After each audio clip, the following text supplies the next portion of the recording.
Après avoir vendu ma société pour 20 millions d'euros, mon avocat a exigé que j'appelle mes parents pour leur annoncer que j'avais tout perdu.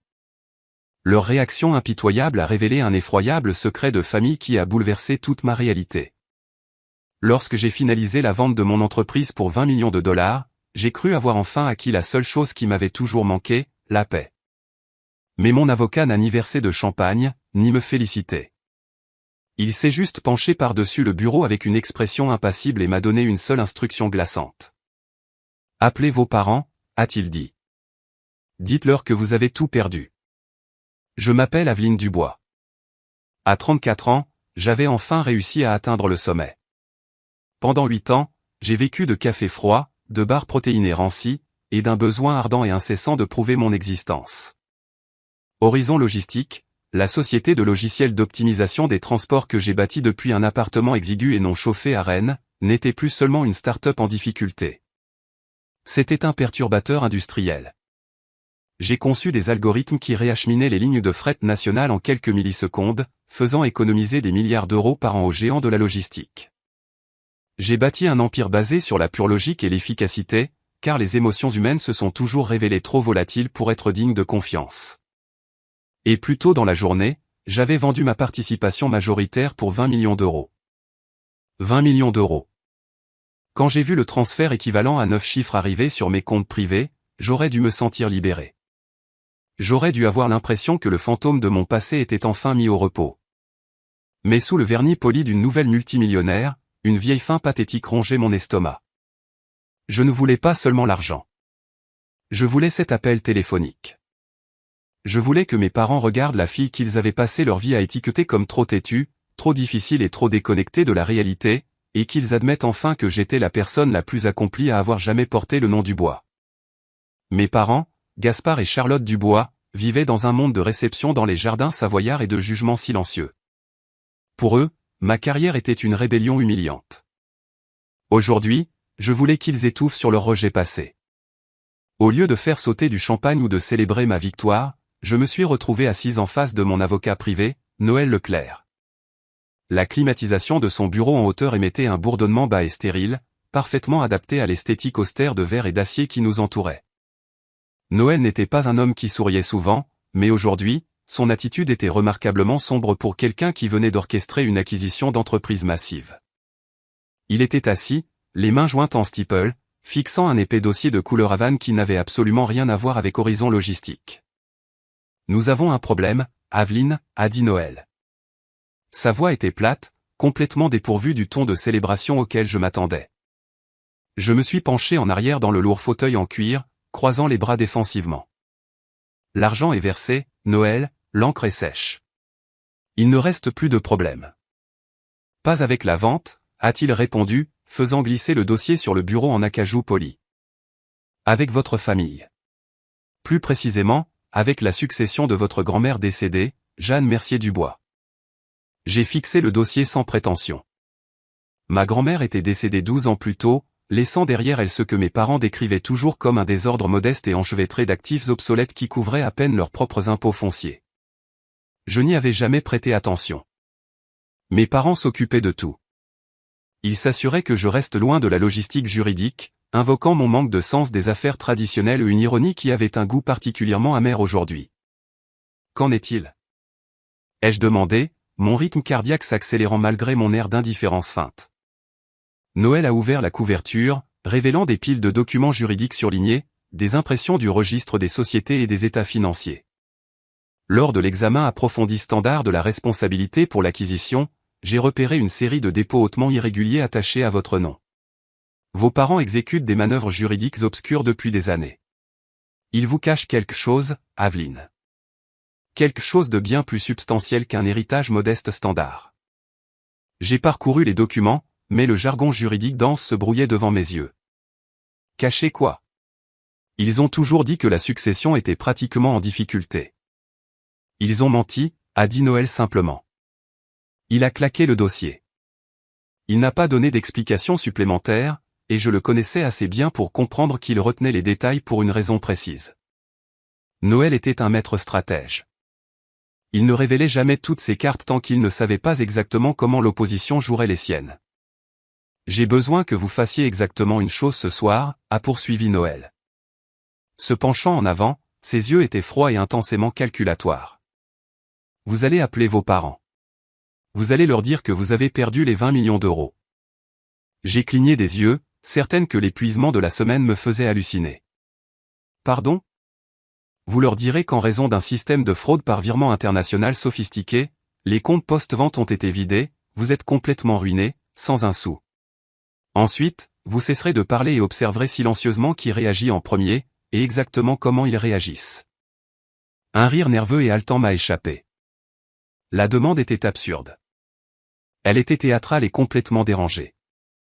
Noël, je ne vais pas appeler ma mère pour jouer à un jeu psychologique tordu juste parce que vous avez trouvé un dépôt fiscal bizarre. Ce n'est pas un jeu, a dit Noël, sa voix baissant d'une octave, frappant l'air avec une certitude absolue. Et je ne teste pas ma chance, je tends un piège. Si j'ai raison sur ce qu'il y a dans ces fichiers, votre ruine financière soudaine forcera leurs mains. Ils paniqueront. Et les gens qui paniquent font des erreurs. Je l'ai fixé. La pure conviction dans sa posture me donnait la chair de poule. Il ne devinait pas. Il savait quelque chose d'horrible. Et il avait besoin que je le voie par moi-même avant de dévoiler les preuves. Le silence dans le bureau s'est étiré, épais et suffocant. Finalement, avec des mains qui semblaient anormalement lourdes, j'ai sorti mon téléphone de mon sac.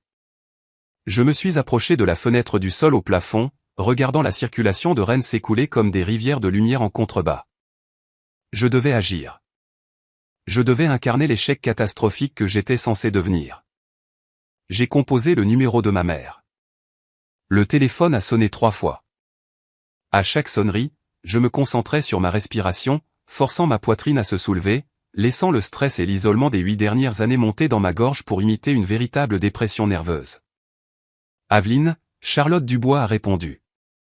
Sa voix était nette, coupée, portant cette nuance familière d'impatience perpétuelle qu'elle me réservait toujours exclusivement. Maman, ai-je sangloté. J'ai laissé ma voix se briser, produisant un murmure contrôlé et tremblant qui sonnait terrifiant de réalisme même à mes propres oreilles. Maman, c'est parti. L'argent, ai-je sangloté, serrant le verre froid de la fenêtre si fort que mes jointures sont devenues blanches. L'argent de la vente. Les 20 millions. J'ai cliqué sur un lien de vérification de l'agence de séquestre, mais c'était un portail usurpé. C'était une escroquerie de routage international. Les comptes sont complètement vidés. La banque dit que les fonds ont été transférés à l'étranger en quelques minutes. Maman, je n'ai rien. Je suis complètement ruiné. Je me suis arrêté de parler. J'ai retenu mon souffle, attendant que l'instinct maternel prenne le dessus. J'ai attendu le halètement d'horreur, la panique immédiate pour mon bien-être, la réassurance que je pouvais rentrer à la maison, que nous engagerions les meilleurs enquêteurs, que ma vie n'était pas finie. J'ai attendu que ma mère soit une mère. Le silence au téléphone était absolu. Il s'est étiré pendant 5 secondes, 10 secondes. J'ai pu entendre le léger cliquetis de la glace dans un verre en arrière-plan. Ma mère buvait son bourbon du soir. Elle était complètement, entièrement calme. Quand Charlotte a finalement parlé, son ton était entièrement dénué d'émotion. Il n'y avait pas de choc. Il n'y avait pas de pitié. Il n'y avait qu'une urgence clinique et glaçante. Y a-t-il une chance de récupérer l'argent? Ou est-il complètement parti? Les mots m'ont frappé comme un coup physique à la poitrine. La température de la pièce a semblé chuter en dessous de 0. Elle n'a pas demandé si j'étais en sécurité. Elle n'a pas demandé si je tenais le coup. Sa seule préoccupation était le statut légal définitif de ma faillite.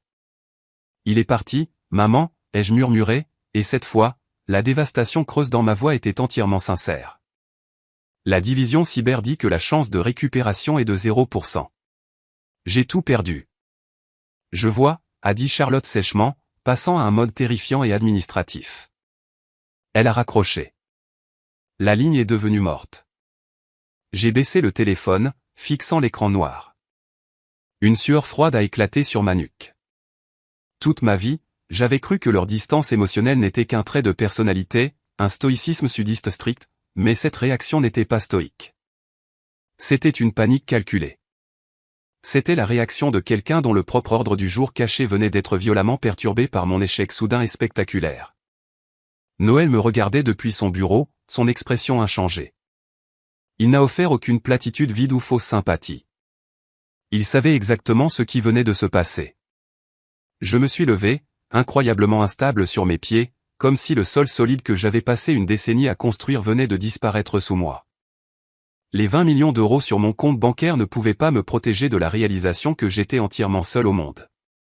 J'ai quitté le bureau de Noël sans dire un autre mot. Le chemin du retour vers mon Penthouse vide était un flou de lampadaires au néon et de phares aveuglants. Je me sentais vidé, éviscéré par une trahison que je ne pouvais pas encore nommer entièrement. Je suis entré dans mon appartement sombre, sans prendre la peine d'allumer les lumières. Je me suis assise sur le bord de mon lit, regardant le panorama de la ville, les tours scintillantes représentant un monde que j'avais conquis mais une victoire que je n'avais personne avec qui partager. Mon téléphone a vibré sur la table de nuit. Une vibration forte et stridente qui a coupé le silence mort de la pièce. Je me suis penché et l'ai ramassé. C'était un seul message texte de Noël. Il n'y avait aucun conseil juridique. Il n'y avait aucune réassurance réconfortante. Il n'y avait qu'une seule phrase terrifiante briller dans la lumière blanche crue de l'écran. Ne dormez pas. Demain matin, vous verrez leur vrai visage. J'ai fixé le texte de Noël pendant exactement 9 minutes. L'horloge numérique sur ma table de nuit est passée à 23h45, projetant une lueur rouge dure contre les meubles en acajou foncé de ma chambre. Je n'avais pas bougé d'un pouce. Ma respiration était superficielle, piégée quelque part en haut de ma poitrine. Noël m'avait dit de ne pas dormir. Mais dormir était une impossibilité biologique à ce moment-là. Le silence de mon Penthouse à Rennes était absolu. Assez épais pour se noyer. Puis, à 23h54 précise. Le silence s'est brisé. Mon téléphone n'a pas seulement sonné. Il a éclaté. Ce fut une agression numérique violente et synchronisée qui a fait vibrer l'appareil dans ma paume comme un insecte mourant. L'écran s'est illuminé d'un blanc aveuglant, éclairant la pièce sombre. Je me suis préparé, m'attendant à la panique maternelle retardée de ma mère, peut-être à une rétractation frénétique, à une réalisation soudaine que ma fille venait de tout perdre. Au lieu de cela, l'écran de verrouillage affichait une succession rapide de noms qui ont glacé mon sang dans mes veines. Gaspard Dubois, Maxime Dubois, tante Hélène, oncle Robert. Hélène et Robert ne m'avaient pas envoyé un seul message depuis 6 ans. Pas lorsqu'Horizon Logistique a atteint son premier million de revenus. Pas lorsque j'ai fait la couverture d'un grand magazine technologique. Pas même pour mon 30e anniversaire. Mais ce soir, dans les 10 minutes suivant ma ruine financière mise en scène, ils étaient soudainement dans ma boîte de réception. J'ai ignoré leurs notifications. Mon pouce planait au-dessus du message de mon père. Gaspard Dubois était un homme de peu de mots, et chacun d'eux était conçu pour contrôler la température de la pièce. Il n'a pas appelé. Un appel téléphonique signifiait faire face à une variable humaine imprévisible, et mon père méprisait les variables. J'ai appuyé sur son nom. Le texte faisait 3 phrases. Il n'y avait pas de salutation. Il n'y avait aucune question sur mon état mental. Ne parle à personne en dehors de la famille à ce sujet. Reviens à la Baule demain matin immédiatement. Il y a des papiers à signer. J'ai relu les mots, puis une 3e fois. Il y a des papiers à signer. J'ai appuyé ma main libre contre mon front, essayant de forcer manuellement mon cerveau à traiter la logique. Si ma mère lui avait dit que j'étais complètement ruiné, victime d'une escroquerie de routage international dévastatrice, quel papier concevable exigerait ma présence physique immédiate en Loire-Atlantique? J'étais en faillite à leurs yeux.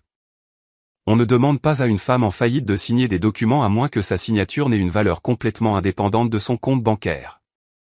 Avant que je puisse décortiquer le commandement bizarre de mon père.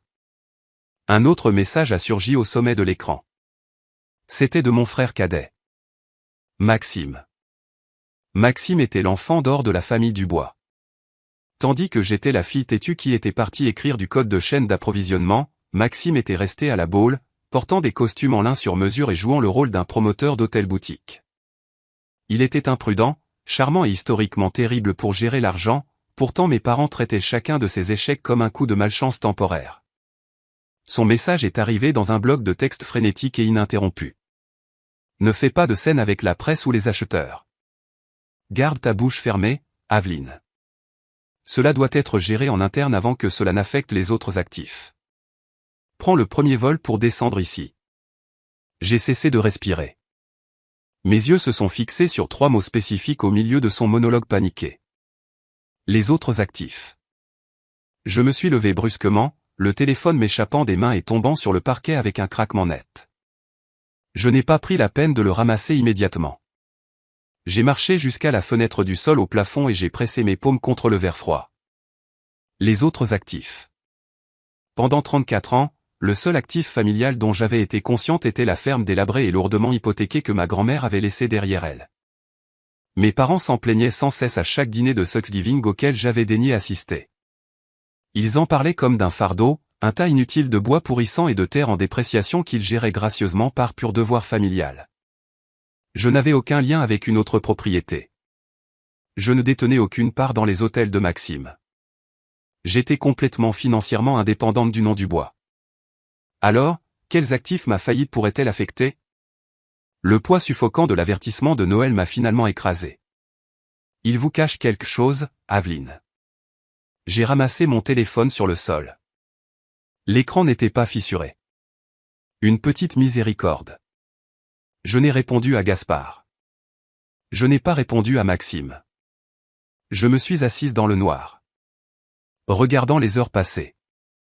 Minuit s'est transformé en 1 heure du matin. Puis 2. Mon esprit a parcouru chaque interaction que j'avais eue avec mes parents concernant l'argent. La façon dont ils évitaient agressivement la conversation sur la succession de ma grand-mère. La façon dont ils insistaient pour gérer mes premières déclarations de revenus avant que j'engage mon propre cabinet. La façon dont ils me faisaient toujours sentir comme une étrangère dans ma propre lignée, me gardant juste assez distante pour maintenir le contrôle, mais assez proche pour surveiller mes mouvements. À près de 3 heures du matin, le téléphone a vibré une dernière fois.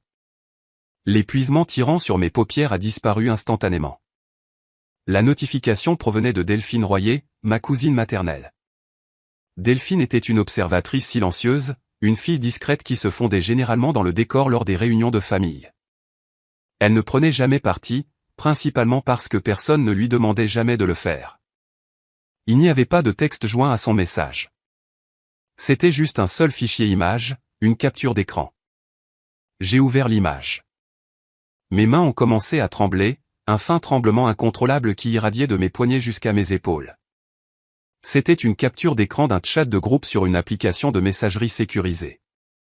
Le chat était intitulé « Gestion fiduciaire du bois ». Je regardais une pièce numérique contenant mon père, ma mère, mon frère et le comptable de la famille. Une pièce à laquelle je n'avais jamais été invité.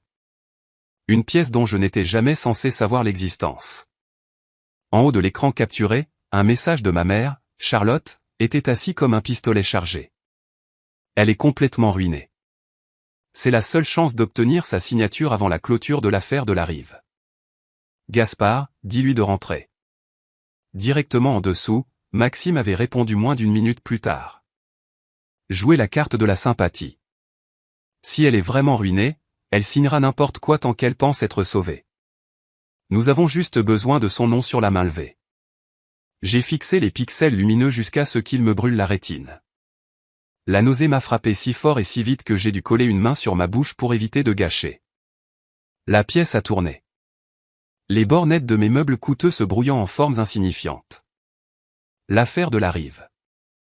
J'ai lu les 3 mots encore et encore. Mon cerveau, entraîné à analyser les données et à trouver des schémas, a violemment réassemblé la réalité de toute mon existence en l'espace de 30 secondes.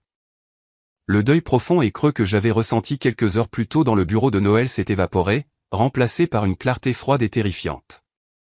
Le choc n'était plus que mes parents aient cru à ma ruine totale si rapidement et sans la moindre empathie. Le choc était la réalisation horrible de la raison pour laquelle ils étaient si désireux de le croire. Ils ne paniquaient pas parce que j'étais en danger. Ils paniquaient parce qu'une transaction immobilière de plusieurs millions d'euros impliquant une Rive dont je ne savais absolument rien était en jeu, et que, d'une manière ou d'une autre, mon nom était la seule clé pour la débloquer. Les mots de Maxime résonnaient dans la pièce sombre. Elle signera n'importe quoi tant qu'elle pense être sauvée. Il pensait que je saignais à mort sur le sol, et au lieu d'appeler une ambulance, il se précipitait pour récolter mes organes avant que mon cœur ne cesse de battre. Ils avaient besoin de ma désespérance. Ils avaient besoin de moi brisé, humilié et terrifié par l'avenir, pour que je leur remette aveuglément tout empire caché qu'ils construisaient derrière mon dos. Le tremblement de mes mains s'est arrêté. La sueur froide a séché sur ma peau. J'ai fermé l'image et ouvert une nouvelle fenêtre de message vers Noël Leclerc. Je n'ai pas tapé un paragraphe. Je n'ai pas demandé d'explication. J'ai tapé exactement 4 mots. Je rentre à la maison. J'ai verrouillé l'écran et jeté le téléphone sur le lit. Je suis allé dans mon immense dressing sur mesure et j'ai tiré un sac de nuit élégant en cuir. J'ai commencé à faire mes valises précisément, méthodiquement. Un pantalon tailleur, un blazer anthracite, une blouse en soie blanche et nette, le genre de vêtements que l'on porte lorsqu'on est sur le point de démanteler une société. Ou une famille. Noël avait raison. Ce n'était pas un jeu, et il ne testait pas ma chance. Il m'avait tendu un scalpel et m'avait forcé à ouvrir le ventre pourrissant de l'héritage du bois. Il voulait que je revienne à la Baule une échec brisé et sans un sou, prête à mendier des miettes à la table familiale. Il voulait la fille qu'ils avaient passé des décennies à essayer de réduire à la soumission. J'ai zippé le sac en cuir, le bruit anormalement fort dans l'appartement silencieux. Je n'étais pas la fille naïve qui avait quitté la Bretagne 8 ans plus tôt. J'étais l'architecte d'Horizon Logistique. Je savais comment cartographier un système, identifier les vulnérabilités structurelles et exécuter une réinitialisation totale du système. Mes parents avaient passé ma vie à me traiter comme un passif. En quelques heures, ils allaient découvrir ce qui se passe lorsque le passif décide d'auditer le grand livre. Le soleil venait à peine de percer l'horizon de Rennes lorsque j'ai poussé les lourdes portes vitrées du cabinet juridique. Il était 6h15 du matin, mais l'air à l'intérieur était déjà chargé de l'énergie stérile et hyper concentrée d'une salle de guerre. L'épuisement des dernières 24 heures pesait lourd dans mes os. Pourtant, mon esprit vibrait d'une clarté dangereuse et tranchante. J'ai contourné le bureau d'accueil vide et je suis allé directement dans le bureau privé. Noël m'attendait déjà. Il se tenait près d'une immense table de conférence en acajou. Sa veste de costume était jetée sur une chaise. Les manches retroussées jusqu'au coude. La surface de la table n'était plus vide. Elle était entièrement recouverte de plans d'architectes, de registres fiscaux de comtés et d'épais classeurs remplis de documents juridiques denses. « Asseyez-vous » a-t-il ordonné, sa voix dépourvue de toute politesse matinale conventionnelle. Il a poussé une tasse de café noir fumant sur le bois poli. Je me suis assise, mes yeux parcourant l'étalage chaotique de documents. « Dites-moi ce que vous avez trouvé.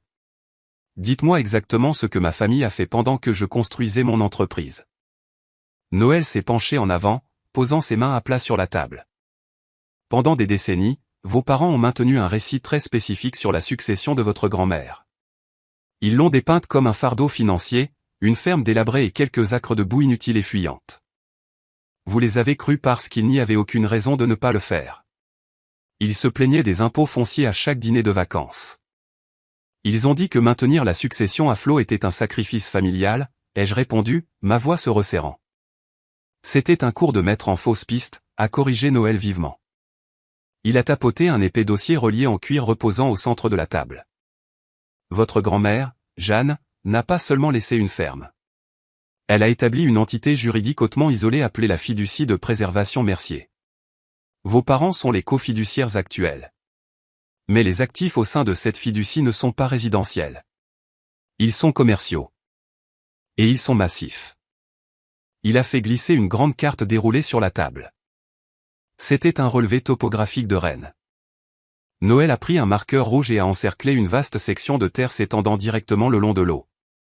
La fiducie est propriétaire d'un complexe de vieux entrepôts frigorifiques, une vaste étendue de terrains riverains non développés, et surtout, des droits d'accès exclusifs à une voie ferrée commerciale dormante, a expliqué Noël, ses yeux se fixant sur moi. J'ai fixé le cercle rouge, sentant l'air s'amenuiser dans mes poumons. En tant que fondateur d'une société d'optimisation des transports, je n'avais pas besoin d'un analyste pour traduire ce que je voyais. Dans l'industrie moderne de la chaîne d'approvisionnement, un terrain riverain directement connecté à une ligne de chemin de fer n'était pas seulement un terrain, c'était le saint graal de la logistique. Avec le boom actuel du commerce électronique et de l'expédition mondiale, cette combinaison spécifique d'infrastructures valait une somme d'argent astronomique. Il possède ça, ai-je chuchoté, mon esprit luttant pour aligner mes parents, qui prétendent à peine comprendre la technologie moderne, avec un empire commercial. La fiducie le possède, a corrigé Noël doucement. Et pendant des années, elle est restée dormante. Mais au cours des 8 derniers mois, la ville de Rennes a approuvé un projet de redéveloppement privé massif de plusieurs milliards d'euros pour ce secteur exact de la rive. Les promoteurs ont besoin de la terre Mercier pour connecter leur nouveau centre d'expédition au réseau ferroviaire national. Sans cette parcelle spécifique, l'ensemble du réseau logistique de leur projet se bloque. Noël a commencé à feuilleter les classeurs, révélant des pages de documents d'entreprise fraîchement estampillés. Dès que ce projet de redéveloppement a été approuvé, la valeur de la fiducie a monté en flèche. Soudain, vos parents se sont retrouvés assis sur une véritable mine d'or. J'ai suivi un flot d'activités juridiques soudain et frénétique commençant au début de l'année. Ils se préparaient discrètement à transférer le terrain, rédigeant des hypothèques commerciales massives et restructurant agressivement la fiducie en une série de sociétés écrans. Donc, ils encaissent, ai-je dit, un goût amer montant au fond de ma gorge. Ils vendent le terrain derrière mon dos et empochent le coup de pouce. Ils essaient, a rétorqué Noël, tapotant son doigt contre un paragraphe spécifique et surligné d'un contrat juridique dense. Mais ils se sont heurtés à un mur. Dans chaque dépôt récent, dans chaque brouillon de l'accord de vente avec les promoteurs, les sociétés de titres ont signalé une divergence majeure. Les transactions ne peuvent pas être légalement exécutées par les cofiduciaires seuls. Il a tourné le document pour que je puisse lire le texte surligné. Votre grand-mère était une femme très paranoïaque et très intelligente, a poursuivi Noël doucement. Je l'ai regardé, mon cœur battant violemment contre mes côtes. Moi. Vous, a confirmé Noël. Vous êtes le bénéficiaire spécial. Vos parents ne peuvent pas vendre la rive. Ils ne peuvent pas tirer parti des droits ferroviaires. Ils ne peuvent toucher ni un seul centime de cet argent de nouveau développement, à moins que vous ne signiez une renonciation complète renonçant à vos droits fondamentaux sur la fiducie. La sensation physique de nausée m'a envahi si intensément que j'ai dû serrer les bords de la table pour m'ancrer. La pièce semblait pencher. Chaque souvenir que j'avais de mon enfance, de ma relation douloureusement tendue avec ma mère et mon père, se déchirait violemment et se réorganisait en une nouvelle image terrifiante. Ils ne me l'ont jamais dit, ai-je respiré, la réalisation me traversant comme une lame physique. Ils ont passé toute ma vie à me dire que j'étais inutile avec l'argent. Ils se sont moqués de mon intérêt pour la logistique. Ils m'ont repoussé chaque fois que j'ai essayé de poser des questions sur les finances de la famille. Parce que l'ignorance était leur plus grande arme, a dit Noël, sa voix tombant en un bourdonnement bas et régulier. Si vous saviez ce que vous possédiez, vous poseriez des questions. Si vous compreniez la valeur du terrain, vous exigeriez un audit. Toute leur dynamique avec vous, la dévalorisation, la distance émotionnelle, la critique constante, n'était pas seulement une mauvaise parentalité. C'était une stratégie juridique calculée à long terme pour vous garder aussi loin que possible des papiers. J'ai fermé les yeux. La trahison était si absolue, si structurellement parfaite, que j'avais l'impression de me noyer dans l'eau glacée. Ils n'ont pas seulement échoué à m'aimer. Ils ont militarisé mon désir de leur approbation. Ils m'ont gardé affamé d'affection, pour qu'au moment venu, je sois assez faible pour céder tout ce qu'ils exigeraient. Et maintenant, a dit Noël, traversant la sonnerie dans mes oreilles, vous venez de leur donner l'occasion parfaite. Ils pensent que vous avez perdu 20 millions d'euros. Ils pensent que vous êtes brisé, humilié et désespéré pour une bouée de sauvetage. Ils vont vous tendre une embuscade dès que vous franchirez la porte de cette ferme. Ils présenteront la renonciation comme un mal nécessaire pour vous protéger de la responsabilité ou vous offriront une infime fraction du paiement comme un faux paquet de sauvetage. Il a fouillé dans la poche de sa veste et en a sorti un petit objet noir, élégant, pas plus grand qu'une clé USB standard. Il l'a fait glisser sur la table vers moi. Qu'est-ce que c'est ? Ai-je demandé. Ma voix à peine un murmure. Un enregistreur audio numérique haute fidélité, a répondu Noël. La Bretagne opère selon une loi de consentement d'une seule partie pour l'enregistrement des conversations. Tant que vous participez activement au dialogue, vous n'avez pas besoin de leur permission pour enregistrer chacun de leurs mots dans cette maison. J'ai ramassé l'appareil.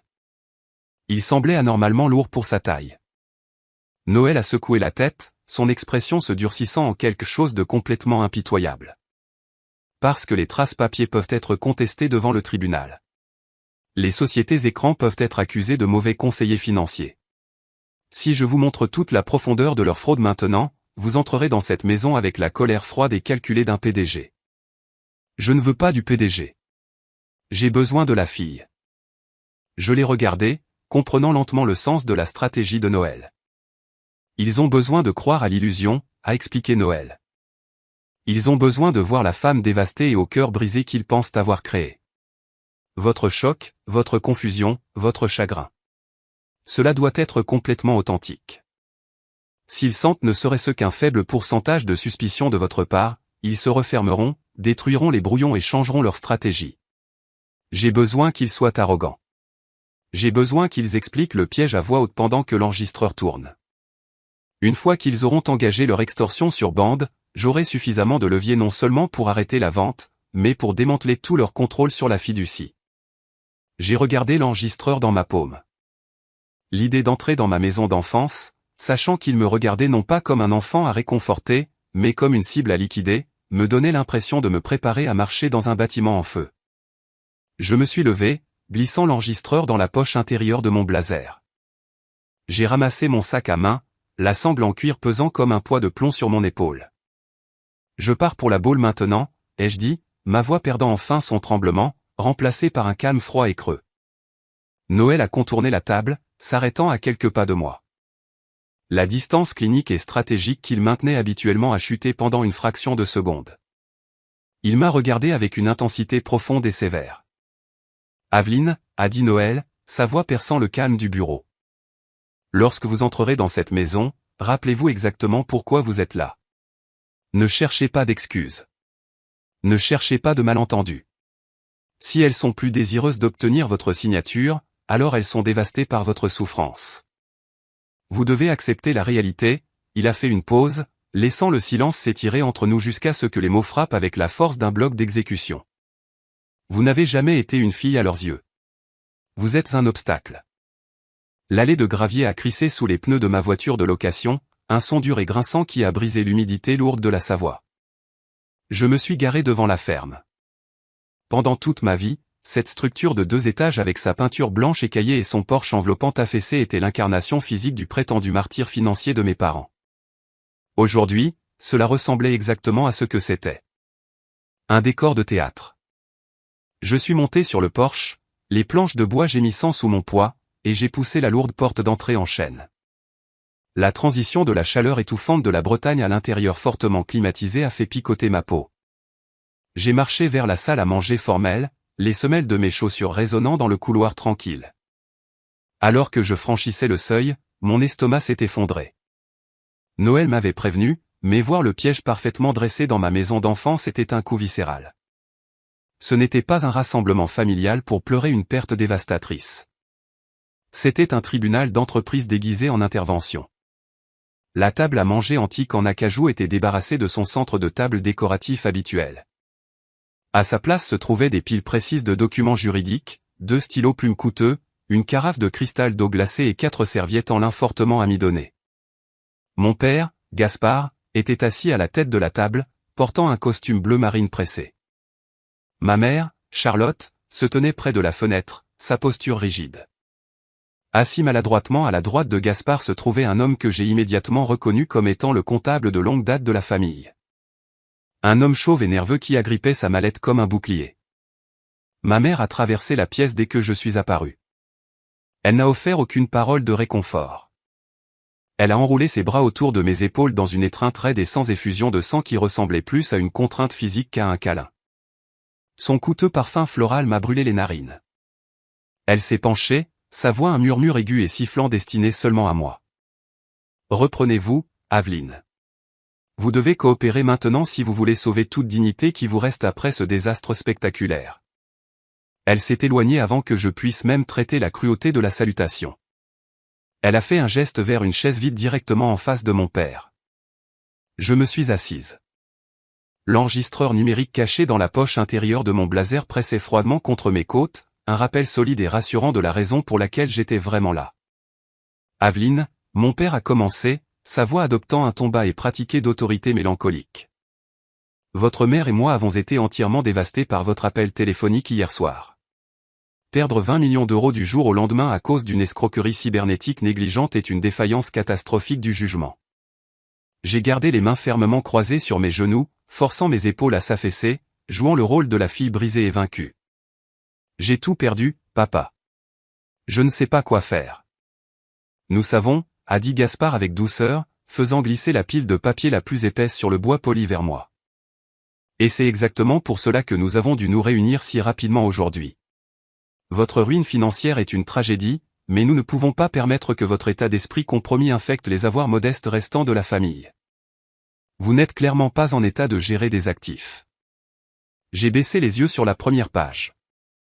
C'était une renonciation volontaire à la surveillance de la fiducie. Parce que vous êtes complètement ruiné, a expliqué Gaspard, tapotant la page avec son index. Nous avons besoin que vous signiez ceci immédiatement. Cela suspend temporairement vos droits de bénéficiaire et confirme légalement que vous manquez de compétences financières pour participer à toute décision concernant la succession familiale.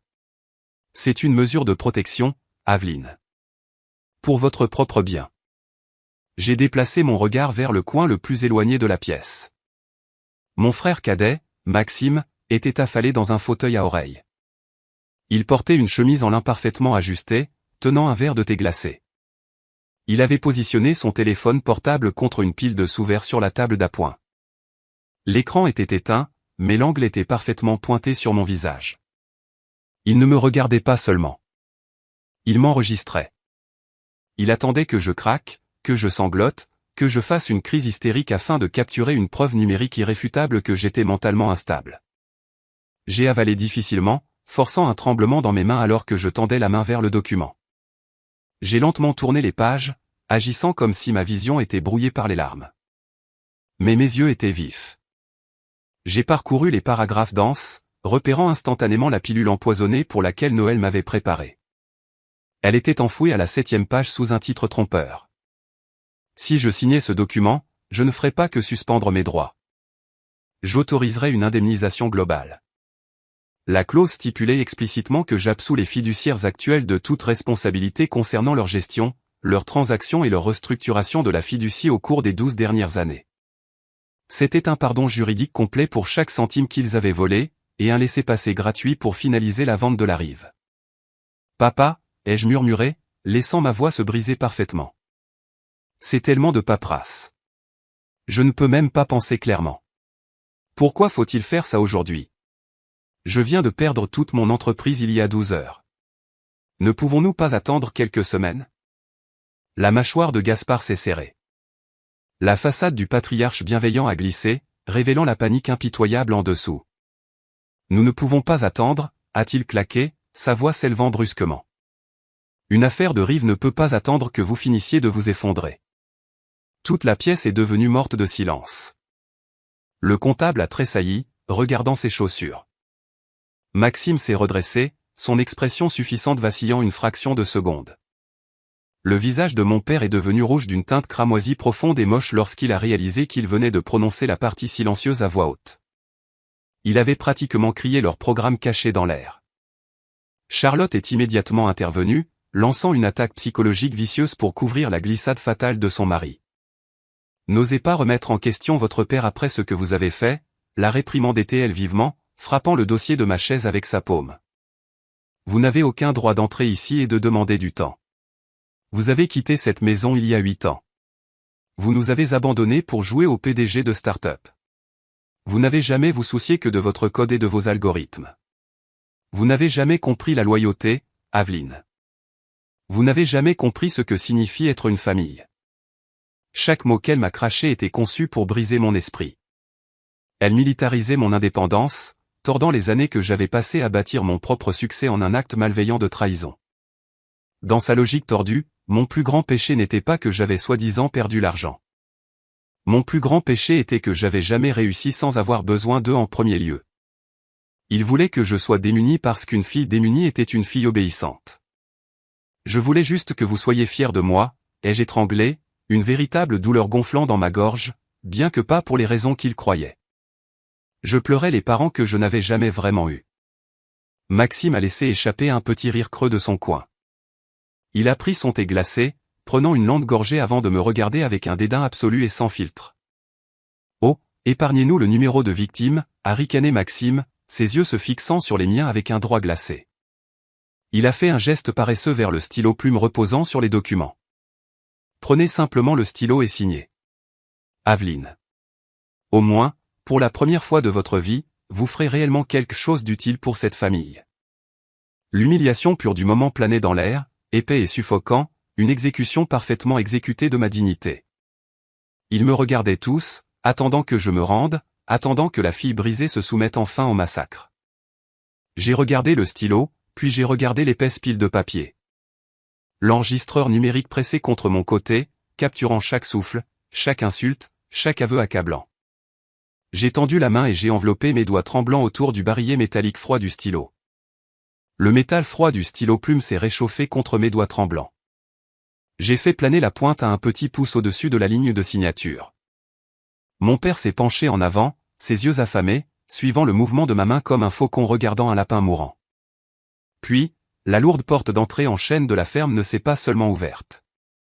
Elle a été jetée grand ouverte, les charnières en laiton hurlant en protestation contre la violence soudaine. Des pas lourds et mesurés ont résonné dans le couloir. La tension suffocante dans la salle à manger s'est instantanément brisée. Mon père s'est redressé, sa chaise raclant bruyamment contre le plancher de bois franc. Ma mère s'est retournée, une réprimande vive déjà formée sur ses lèvres pour quiconque oserait interrompre son exécution privée. Noël Leclerc est entré dans le seuil de la salle à manger. Il portait un costume anthracite sur mesure et tenait une mallette en cuir noir élégante. Il n'avait pas l'air en colère. Il n'avait pas l'air essoufflé. Il rayonnait d'un calme terrifiant et glacial qui a instantanément fait chuter la température de la pièce de 10 degrés. Il a marché directement jusqu'à la table en acajou, ignorant complètement les halètements interloqués de mes parents. « Qui êtes-vous » a exigé Gaspard, son visage rougissant d'un cramoisi profond et dangereux. « Ceci est une résidence privée. Sortez avant que j'appelle les autorités locales. » Je conseillerais de ne pas impliquer les forces de l'ordre, Gaspard, a dit Noël, sa voix lisse et léthargique, mais coupant la pièce comme une lame chirurgicale. Compte tenu du contenu de ma mallette, la police est la dernière personne que vous voulez voir entrer dans cette maison aujourd'hui. Charlotte est devenue pâle. Le masque méticuleusement conçu de la mère concernée s'est complètement brisé. Elle a reconnu l'odeur nette et indéniable de contentieux d'entreprise. Son affaire familiale silencieuse interne venait d'être spectaculairement violée. Dans le coin, Maxime s'est précipité. Le sourire suffisant a disparu de son visage alors qu'il se ruait en avant et claquait son téléphone portable face vers le bas sur la table d'appoint, désespéré d'arrêter l'enregistrement qu'il avait commencé. Mais il était beaucoup trop tard. L'appareil numérique haute fidélité, niché en toute sécurité contre mes côtes, enregistrait déjà chaque souffle rauque et chaque agitation paniquée dans la pièce. Noël s'est arrêté directement derrière ma chaise. Il a posé une main sur le dossier, une barrière physique entre moi et ma famille. « Mon nom est Noël Leclerc », a-t-il annoncé, regardant autour de la table avec un dégoût modéré. « Je suis le conseil juridique privé d'Aveline Dubois, et je suis ici pour vous informer que la transaction que vous tentez actuellement d'extorquer à ma cliente est définitivement interrompue. » Le comptable de la famille a laissé échapper un couinement pathétique, se recroquevillant sur sa chaise, poussant violemment ses propres papiers dans sa mallette. « Extorqué » a haleté Charlotte, retrouvant sa voix. Elle a pointé un doigt tremblant vers moi. « Comment osez-vous amener un avocat dans cette maison ? Nous essayons de la sauver. Elle a perdu 20 millions d'euros la nuit dernière. Elle est complètement en faillite. » Noël n'a même pas cligné des yeux. Il s'est penché, a déverrouillé sa mallette et a laissé tomber le lourd couvercle en cuir. « Elle n'a perdu ni un sou », a déclaré Noël à plat. Le silence qui a suivi était absolu. C'était le genre de silence qui résonne dans vos oreilles après la détonation d'une bombe. Gaspard a fixé Noël. Charlotte m'a fixé. Maxime a cessé de respirer complètement.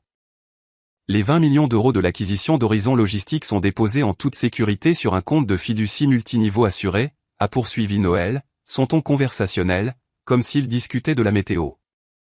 L'histoire de la fraude par virement international était un scénario fabriqué. J'ai demandé à Aveline de passer cet appel téléphonique pour tester une hypothèse. Nous avions besoin de voir si la famille Dubois réagirait à sa ruine catastrophique avec un amour inconditionnel ou avec une avidité prédatrice. Vous avez répondu à cette question en moins de 12 heures. J'ai lentement reposé le stylo plume sur la table. Je me suis redressé. Le tremblement fabriqué dans mes mains a disparu. La posture affaissée et vaincue s'est évaporée.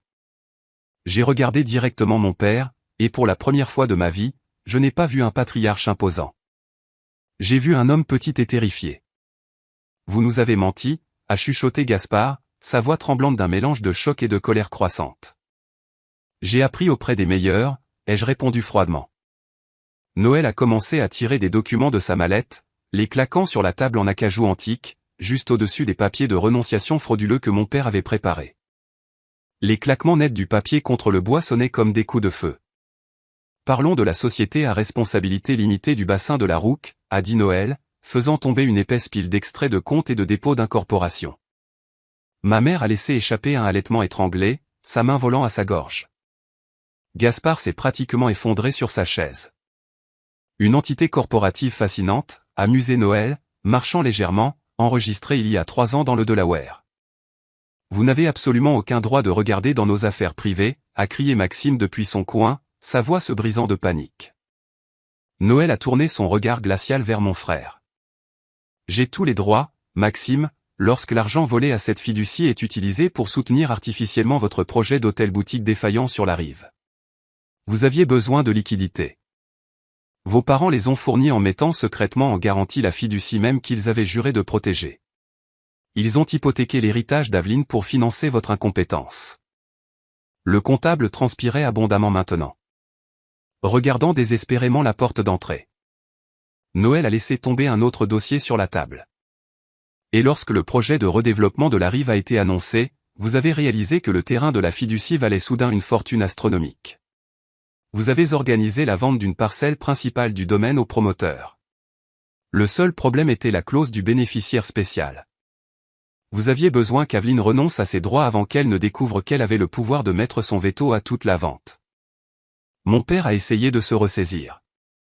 Il a frappé la table de son poing. Je suis le fiduciaire. J'ai le pouvoir discrétionnaire de suspendre les droits d'un bénéficiaire négligent pour protéger la succession. Cette clause dans le document fondamental me donne l'autorité absolue de la retirer. Noël a réellement souri. C'était une expression terrifiante. Vous auriez vraiment dû engager de meilleurs avocats, Gaspard, a dit Noël, faisant glisser une copie surlignée du document de fiducie fondamentale original de ma grand-mère sur la table. Cette clause ne vous permet pas de suspendre un bénéficiaire pour négligence personnelle. C'est une sauvegarde fiduciaire. Elle stipule que toute tentative par un fiduciaire gestionnaire de s'approprier, de détourner ou de contraindre un bénéficiaire entraîne la résiliation immédiate et non négociable de son statut de fiduciaire. La couleur a complètement disparu du visage de mon père. Il a regardé le texte surligné comme si c'était écrit dans une langue étrangère. L'arme qu'ils avaient essayé d'utiliser contre moi venait d'être retournée et pressée directement contre leur propre gorge. Noël a sorti 2 derniers documents de sa mallette. Ils étaient propres, simples et absolument dévastateurs. Il en a placé un devant Gaspard et un devant Charlotte. Ce sont des lettres de démission volontaire, a instruit Noël. Vous démissionnez en tant que cofiduciaire de la fiducie de préservation Mercier, avec effet immédiat. Vous renoncez à tout contrôle administratif au profit d'Aveline. Si vous signez ces documents maintenant, nous gèlerons les actifs et gérerons la transition tranquillement. Et si nous refusons, a sifflé Charlotte, ses yeux remplis d'une haine venimeuse. Si vous refusez de signer, a répondu Noël, se penchant sur la table, sa voix tombant en un murmure mortel, je sortirai de cette maison et déposerai immédiatement une injonction auprès du tribunal d'État. Je demanderai un audit médico-légal complet de chaque transaction se déplaçant entre la fiducie, la Rouque et l'hôtel de Maxime au cours des 12 dernières années. Je remettrai les preuves de votre fraude par virement, de votre détournement de fonds et de votre violation fiduciaire directement aux procureurs fédéraux. Vous ne perdrez pas seulement l'affaire de la rive. Vous irez en prison fédérale. La salle à manger donnait l'impression d'un vide. La dynamique de pouvoir avait changé si violemment et si rapidement que l'air lui-même semblait lourd. Le piège qu'ils avaient passé des mois à tendre venait de se refermer sur leurs propres jambes. Je les ai regardés suffoquer sous le poids de leur propre arrogance. La puissante famille Dubois, réduite à des criminels communs assis à une table de salle à manger. Charlotte a regardé Gaspard. Une terreur pure dans ses yeux. Maxime était complètement silencieux, son visage pâle et luisant de sueur. J'ai attendu que mon père tende la main vers le stylo. J'ai attendu la reddition finale. Au lieu de cela, Gaspard a lentement levé la tête. La panique qu'il avait saisie quelques instants plus tôt commençait à s'estomper, remplacée par un défi sombre et glaçant. Il n'a pas regardé les lettres de démission. Il ne m'a pas regardé. Il a regardé directement Noël, ses yeux se plissant en fente froide. Il était acculé, saignant, et faisait face à une destruction totale, mais il ressemblait à un homme qui cachait toujours une arme chargée sous la table. Gaspard a légèrement repoussé sa chaise, entrelaçant ses doigts. Il a parlé avec un calme terrifiant et glacial qui a fait se hérisser les poils de mes bras. Vous avez une mallette très impressionnante, monsieur Pierce, a ricané Gaspard, sa voix résonnant dans le silence mort de la pièce. Mais il vous manque toujours les fichiers originaux. Vous opérez sur des suppositions et des copies secondaires. Vous n'avez toujours pas la seule chose nécessaire pour nous faire tomber. Gaspard a repoussé les lettres de démission sur la table en acajou antique. Ses mouvements étaient délibérément lents, une tentative arrogante de retrouver l'autorité suffocante qu'il exerçait sur moi depuis l'enfance. Il a croisé ses doigts, les posant sur les preuves accablantes que Noël venait de présenter. Vous avez une impressionnante collection de photocopies et de déductions circonstancielles, monsieur Pierce, a ricané Gaspard, son ton dégoulinant d'une condescendance pratiquée. Mais vous n'avez pas le testament supplémentaire original. Vous n'avez pas le codicile physique que ma mère a rédigé avant de mourir. Sans ce document notarié spécifique, toute votre théorie juridique n'est rien d'autre qu'un conte de faits construit sur des erreurs administratives. Je ne signerai rien du tout. Et aucun juge de l'État de Bretagne n'accordera d'injonction basée sur un avocat jouant à un jeu de devinettes. Voyant son mari maintenir la ligne défensive, ma mère a immédiatement changé de stratégie. La matriarche vicieuse et attaquante a disparu en un clin d'œil. Elle s'est effondrée sur sa chaise, pressant une serviette en lin fortement amidonnée contre son visage. Elle a commencé à pleurer. C'était une performance terrifiante et parfaite, ses épaules tremblant avec exactement la bonne quantité de chagrin maternel. « Comment pouvez-vous nous faire ça » a sangloté Charlotte, me regardant à travers ses larmes, comme si j'étais un monstre qui venait de s'introduire chez elle. Chaque décision que nous avons jamais prise, chaque nuit blanche, chaque manœuvre financière stressante, était de préserver cette succession pour la prochaine génération. Nous avons sacrifié notre propre paix d'esprit pour maintenir l'héritage du bois intact. Et vous récompensez notre sacrifice en traînant un chien d'attaque d'entreprise dans notre salle à manger. Vous nous traitez comme des criminels communs. Vous amenez un avocat dans votre propre maison d'enfance comme si vous appeliez la police pour arrêter votre propre chair et votre propre sang. Vous êtes incroyablement ingrate, Aveline, vous l'avez toujours été. L'audace pure de son chantage émotionnel était stupéfiante. Elle se tenait au milieu d'un piège qu'elle avait tendu pour voler mon héritage. Pourtant, elle essayait désespérément de me faire passer pour le méchant pour avoir refusé d'y entrer. Je n'ai même pas eu la chance de traiter son coup de fouet émotionnel avant qu'une nouvelle menace, beaucoup plus sale, n'émerge du coin de la pièce. Maxime avait cessé de faire semblant d'être un frère concerné. Il était affalé dans son fauteuil à oreilles, ses pouces volant furieusement sur l'écran de son smartphone. Il n'envoyait pas seulement des SMS à ses amis. Il lançait une contre-attaque numérique à la terre brûlée. En 20 minutes, mon propre téléphone, reposant tranquillement dans ma poche, a vibré avec une alerte urgente. Je l'ai sorti pour trouver un email hautement sensible du responsable de l'intégration principale de la société qui venait d'acquérir Horizon Logistique. L'objet du message disait simplement « Enquête urgente concernant la stabilité du leadership ». J'ai ouvert le message, mon sang se glaçant. Maxime avait contacté son réseau d'investisseurs locaux de la Baule, de courtiers en capital risque et d'associés d'affaires. Il avait monté un récit rapide et venimeux selon lequel je souffrais d'une grave dépression psychiatrique aiguë suite au stress du rachat d'entreprise. Il prétendait que j'étais très instable, que j'hallucinais de conspirations financières massives et que je me retournais violemment contre ma propre famille dans une frénésie paranoïaque. La rumeur s'était répandue comme une traînée de poudre dans la communauté d'affaires soudanaise soudée, parvenant finalement aux oreilles de mes acheteurs d'entreprise. Ils écrivaient pour demander, en terminologie d'entreprise extrêmement polie mais paniquée, s'il y avait des risques de réputation non divulgués ou des passifs de santé mentale qu'ils devaient aborder avant que la transition finale de fusion ne soit achevée. Maxime essayait de détruire ma réputation professionnelle pour discréditer toute réclamation juridique que je pourrais faire contre eux. J'ai montré l'email à Noël. Il a à peine jeté un coup d'œil à l'écran lumineux avant de tourner son regard glacial vers mon frère. « Laissez-le taper », a dit Noël doucement, bien que sa voix portait sans effort à travers la pièce. Noël a reporté son attention sur sa mallette ouverte. Il en a sorti un dossier bleu pâle et mince qu'il avait délibérément gardé lors de la confrontation initiale. Il l'a laissé tomber sur la table avec un bruit sourd. Puisque nous parlons de sacrifices faits pour la prochaine génération, a dit Noël, son ton entièrement dénué de pitié, examinons la bourse commémorative Jeanne Mercier. Ma mère a cessé de pleurer instantanément. La serviette en lin est tombée sur ses genoux.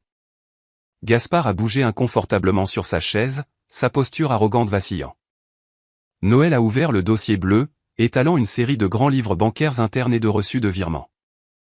J'étais curieux de savoir pourquoi un petit fonds éducatif caritatif générait autant de frais administratifs, a expliqué Noël, suivant les chiffres avec son stylo. Il s'avère que la bourse n'a en fait jamais financé de frais de scolarité pour aucun étudiant. C'était un écran de fumée comptable élaboré. Vous et Gaspard faisiez circuler des revenus de loyers commerciaux de la fiducie par le biais de la charité pour blanchir les fonds. Ensuite, vous distribuiez immédiatement cet argent sous forme de subventions privées anonymes pour couvrir les dettes personnelles catastrophiques de Maxime et les dépenses de luxe. Vous avez transformé une fondation caritative portant le nom de votre mère décédée en une caisse noire personnelle pour financer les échecs de votre fils. La dépravation absolue de voler un fonds commémoratif pour couvrir les dettes de jeu de Maxime et ses projets hôteliers ratés a brisé la tension restante dans la pièce.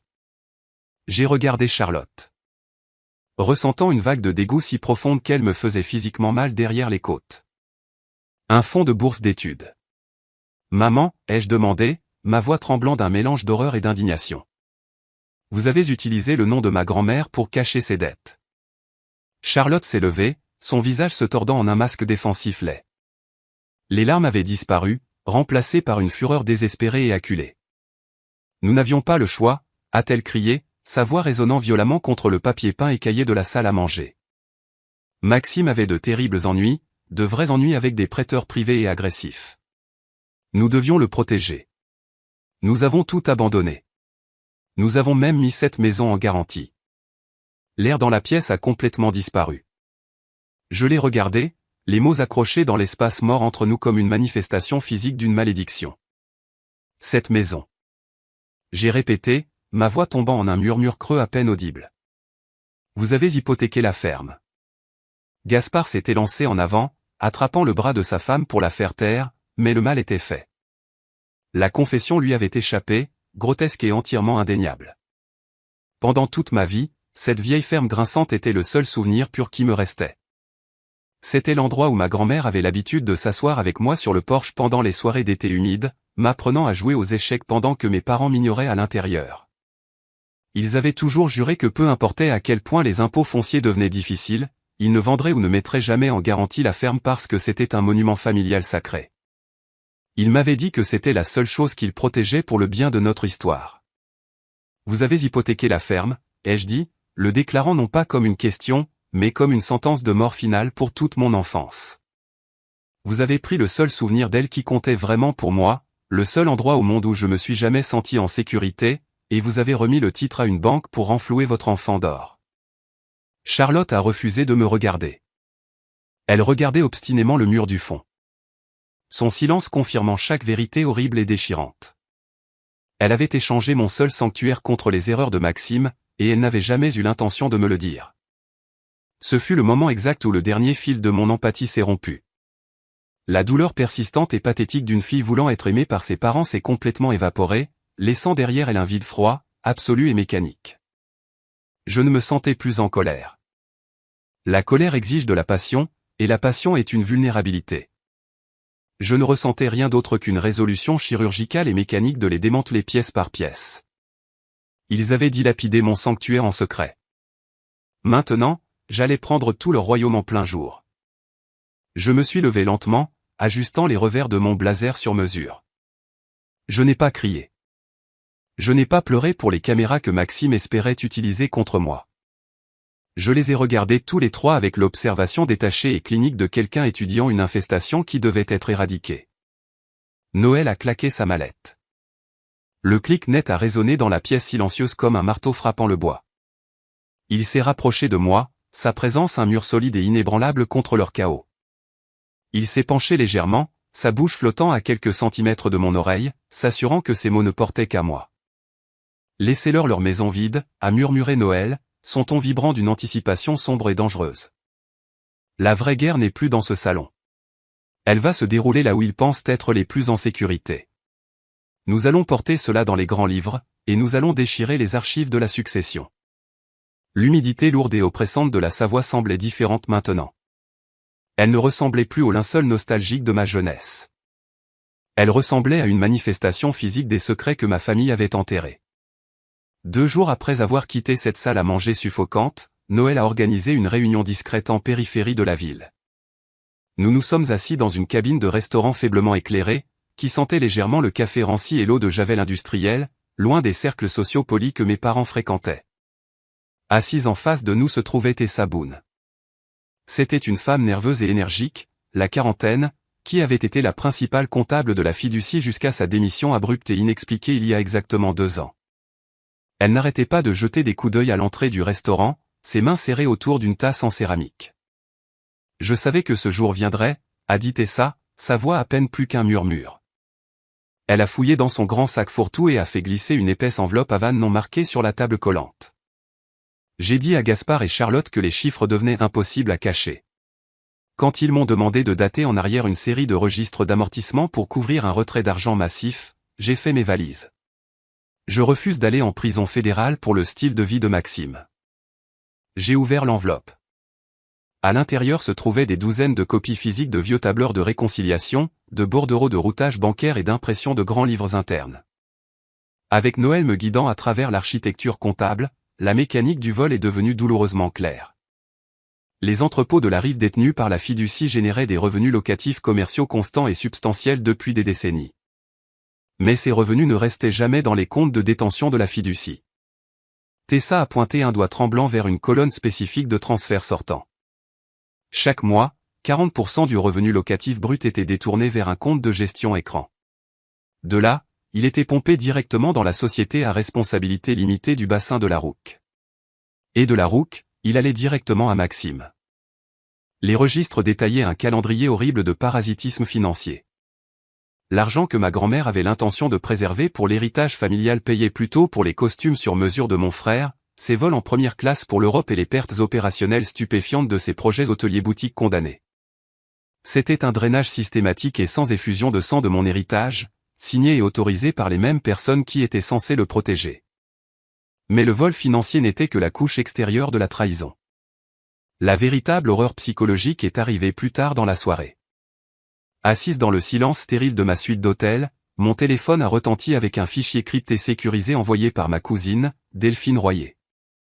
Elle avait réussi à accéder à un ancien serveur familial archivé et avait téléchargé un cache de mails internes échangés par mes parents au cours des 6 dernières années. J'ai parcouru les messages, ma poitrine se serrant à chaque phrase cruelle et calculée. Ils discutaient de moi non pas comme d'une fille, mais comme d'une variable hostile qui devait être contenue. Le coup le plus dévastateur provenait d'un email que ma mère avait écrit à mon père il y a 4 ans, juste au moment où mon entreprise obtenait son premier cycle majeur de capital risque. Gaspard avait exprimé son inquiétude que ma richesse croissante puisse me rendre assez indépendante pour engager mes propres conseillers financiers et découvrir la fiducie. La réponse de Charlotte a été gravée de façon permanente dans mon esprit. Elle a écrit « Ne t'inquiète pas de sa prise d'indépendance. Elle est désespérée pour notre approbation. Garde-la isolée. Continue de critiquer ses choix, et elle reviendra toujours chercher de la validation. Elle est la plus facile à contrôler si elle est frappée par la peur de perdre la famille. Chaque fois que ma mère avait rejeté mes réalisations. Chaque fois qu'elle me faisait me sentir comme une étrangère dans ma propre maison. Ce n'était pas parce qu'elle était une parente exigeante. C'était une famine émotionnelle tactique conçue pour me garder docile. Ils ont fabriqué une menace constante d'abandon afin que je sois toujours trop paralysé pour jamais regarder derrière le rideau. La dernière pièce brisante du puzzle est tombée le lendemain matin. Noël est entré dans ma suite portant une boîte d'archives usées, reliée en cuir, qu'il avait réussi à obtenir par assignation du cabinet juridique original qui avait rédigé la succession de ma grand-mère. Il n'a pas dit un mot. Il a simplement extrait un morceau de papier fragile et jauni et me l'a tendu. C'était une lettre écrite à la main de ma grand-mère, Jeanne, adressée à son comptable privé, datée d'il y a 14 ans. J'ai lu l'écriture cursive délicate, et le sol solide sous moi a complètement cédé. Dans la lettre, ma grand-mère instruisait explicitement son comptable de mettre de côté un fonds de départ dédié de 75 000 €, verrouillé dans un compte séquestre sécurisé. Les instructions étaient cristallines, l'argent devait m'être remis au moment où je déciderais de lancer ma propre entreprise indépendante. Elle savait que j'avais l'esprit de la logistique, et elle voulait s'assurer que j'avais le capital pour échapper à la boule. Il y a 8 ans, lorsque j'essayais désespérément de lancer Horizon Logistique depuis un appartement glacé, je suis allé voir mes parents et j'ai imploré un prêt. Ils en ont fait une production théâtrale massive et douloureuse. Ils ont prétendu devoir liquider leurs propres économies personnelles. Ils m'ont fait signer un billet à ordre. Ils m'ont tendu un chèque de 75 000 €, me disant que c'était le sacrifice ultime de leur amour parental. Pendant 8 ans, j'ai porté le poids écrasant de cette dette. Je les ai remboursés avec intérêt. J'ai laissé qu'ils utilisent ce prêt comme levier contre moi à chaque réunion de famille, avalant silencieusement leurs rappels arrogants que tout mon empire était construit sur leur générosité. C'était mon argent. Ils avaient pris le cadeau que ma grand-mère m'avait secrètement laissé, l'avaient blanchi par leur propre compte, et me l'avaient remis comme un prêt à intérêt élevé. Ils ont utilisé mon propre héritage pour acheter ma gratitude éternelle et rampant. Je me tenais près de la fenêtre de l'hôtel, regardant le feuillage tentaculaire des chênes de la Savoie à l'extérieur. La douleur de la réalisation était si absolue qu'elle a contourné le chagrin pour se cristalliser en quelque chose de froid, de dur et de terrifiant calme. J'ai commencé à assembler sans effort les souvenirs fragmentés de ma vie dans une mosaïque parfaite et hideuse. J'ai finalement compris pourquoi mes parents agitaient la main avec dédain et disaient qu'il n'y avait rien à craindre chaque fois que je posais des questions sur les impôts de la succession. J'ai compris comment Maxime pouvait se permettre de conduire une voiture de sport importée de 100 000 € tout en restant perpétuellement au chômage. J'ai compris pourquoi les chuchotements étouffés et urgents dans le salon cessaient instantanément dès que je franchissais la porte. Toute ma vie avait été une pièce de théâtre méticuleusement organisée, et j'étais la seule à ne pas savoir que je portais un costume. Je me suis détourné de la fenêtre et j'ai regardé Noël. Il me regardait avec ce même regard clinique et évaluateur, attendant de voir si le poids émotionnel allait m'écraser ou me forger. Je ne veux plus seulement arrêter la vente de la rive, a dit Noël, sa voix lisse et dangereusement satisfaite. Gagner une injonction juridique tranquille ne suffit pas. Ils ont construit tout cet empire dans l'obscurité. Je veux traîner chaque livre de comptes, chaque email et chaque mensonge dans la lumière aveuglante. Je veux que leurs mots perdent tout pouvoir dans cette ville. Noël a hoché lentement la tête, une satisfaction prédatrice brillant dans ses yeux. Il a tendu la main vers sa mallette et en a sorti son téléphone. Alors, nous intensifions, a dit Noël avec aisance. J'ai déjà préparé le terrain. Nous ne retournons pas à la ferme. Nous portons la guerre sur la scène corporative. Il a expliqué la prochaine phase de l'offensive. Il allait convoquer une réunion obligatoire d'urgence avec le conseil consultatif officiel de la fiducie, les auditeurs de conformité indépendants et, surtout, les représentants principaux de la société privée de développement qui achetait la terre de la rive. Nous allions rassembler les personnes que mes parents avaient désespérément besoin d'impressionner. Gaspard et Charlotte Dubois avaient passé des décennies à opérer sous le bouclier protecteur de l'autorité parentale, me traitant comme une enfant naïve et désobéissante. Mais demain matin, dans une salle de conférence au mur de verre au-dessus de la ville, ils n'auraient plus le droit de me parler en tant que parent. Ils seraient forcés de répondre en tant que gestionnaire fiduciaire publiquement accusé de détournement grave d'actifs. Et j'allais être celle qui poserait les questions. La salle de conférence au 40e étage du gratte-ciel juridique du centre-ville sentait l'ozone et le café torréfié coûteux. À 10 heures précises du matin, les lourdes portes vitrées se sont refermées, nous scellant à l'intérieur d'un champ de bataille corporatif insonorisé. Noël avait orchestré la disposition des sièges avec la précision d'un général militaire. J'étais assise au centre de la longue table en marbre poli. À ma droite se trouvaient les auditeurs de conformité indépendants et 2 directeurs d'acquisition principaux de la société privée de développement de la rive, portant des costumes sur mesure et des expressions d'irritation modérées. À ma gauche se trouvait Ariette Dubois, l'avocate initiale de la succession qui avait rédigé le testament de ma grand-mère il y a des décennies. Elle était une femme frêle mais incroyablement vive, dans la soixantaine, ses mains posées tranquillement sur une mallette en cuir usé. Lorsque mes parents et mon frère sont entrés dans la pièce, ils n'avaient pas l'air de criminels acculés. Ils avaient l'air de la royauté qui avait été convoquée au tribunal de la circulation.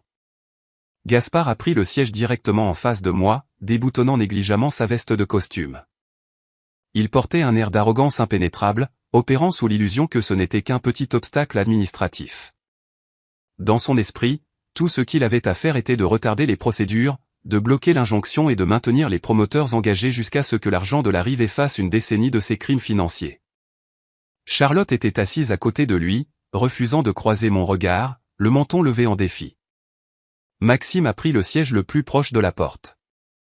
Je ne les ai pas fusillés du regard. Je n'ai pas offert de salutation.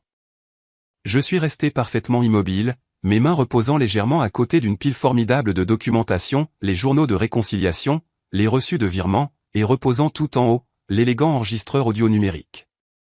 L'absence totale d'émotion sur mon visage fut la première chose à fissurer leur armure. Maxime a vu l'enregistreur.